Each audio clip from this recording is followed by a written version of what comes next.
Shine tech మీ ఇంటిని మరింత అందంగా మార్చాలనుకుంటున్నారా? స్పెషల్ అట్రాక్షన్ తో పాటు లివింగ్ కి perfect solution. UPVC windows and doors, Bontada group.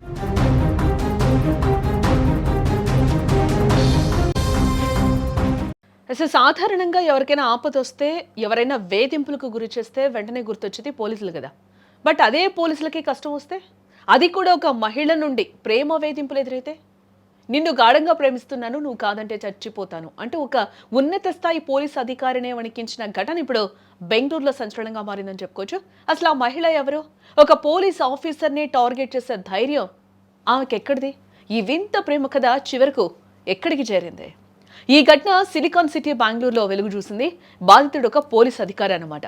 విధి నిర్వహణలో భాగంగా ఆయన ఒక కేసుకు సంబంధించి ఆ మహిళను కలిశారు. బట్ అది ఆమెకు పిచ్చి ప్రేమగా మారిపోయింది. మొదట ఫోన్ కాల్స్, ఆ తర్వాత మెసేజ్లు, మెల్లగా అది వేధింపుల స్థాయికి చేరుకుంది. ఐ లవ్ యూ అంటూ వందల కొద్ది మెసేజ్లు. ఆయన స్పందించకపోతే స్టేషన్ ముందే రచ్చ చేయడం మొదలు పెట్టేసింది. ఆమె వేధింపులు ఏ స్థాయికి చేరాయంటే, ఆయన ఎక్కడికి వెళ్ళినా నీడలా వెంటాడట. ఆయన ఇంటి అడ్రస్ కనుక్కొని అక్కడ కూడా హంగామా చేయడం వరకు వెళ్ళిపోయింది.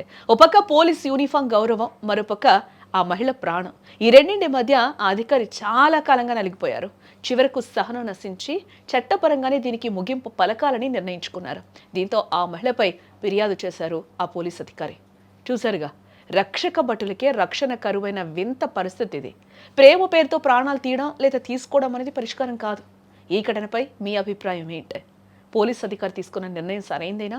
కామెంట్ సెక్షన్లో తెలియచేయండి. ఇలాంటి ఇంట్రెస్టింగ్ అప్డేట్స్ కోసం మా ఛానల్ని ఇప్పుడే సబ్స్క్రైబ్ చేసుకోండి.